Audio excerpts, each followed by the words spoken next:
So for this build, I used a storage tote that you can get for Home Depot.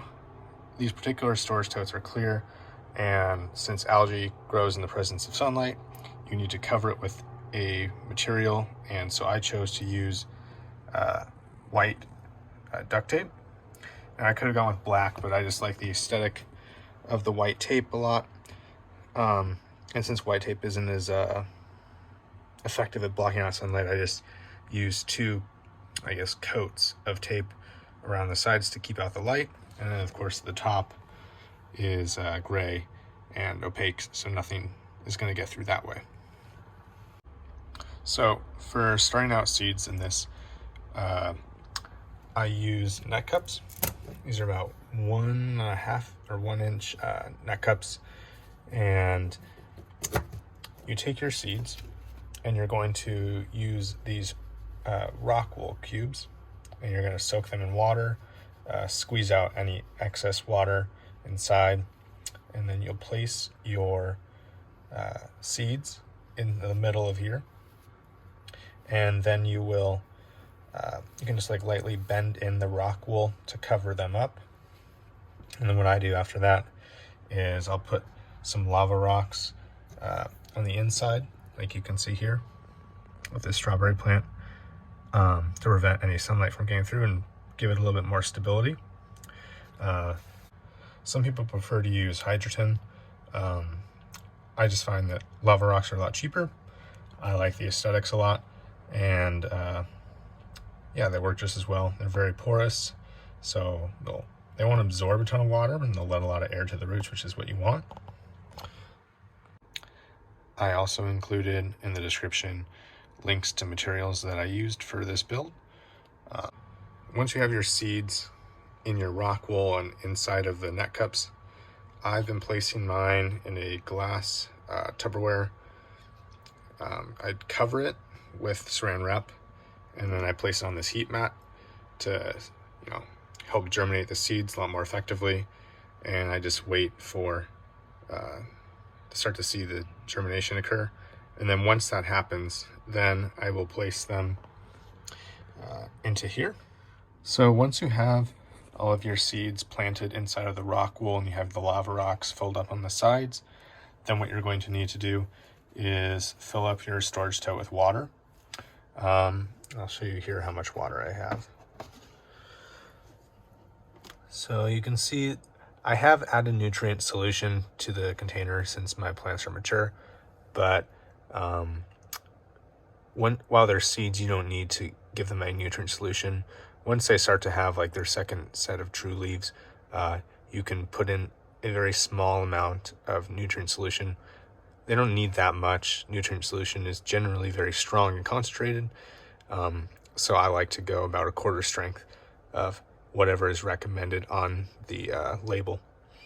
But you just want to make sure that you have enough water that it's about halfway up the net cups, and then you shouldn't have to worry about the water levels for quite some time. But yeah, just keep an eye on it every few weeks or so and make sure it's not dipping too low. Once the plants get older, they'll definitely be sucking up a lot more water, so you need to keep track of it a little bit more earnestly. But yeah, so that's about what you need to do with the water and the nutrients.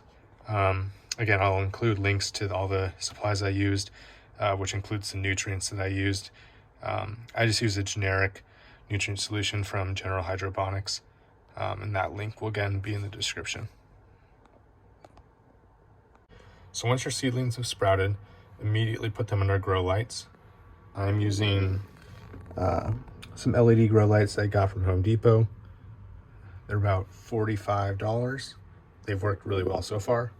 And so you can see here that I have strawberry. This is a lavender plant here I started a few weeks ago. It's actually a carnation flower. This is some salad greens, lettuce seeds that I put in. I've got a sage plant there, some tomatoes, cherry tomatoes. And this is a Carolina Reaper that I started and I just put into the system about a day ago.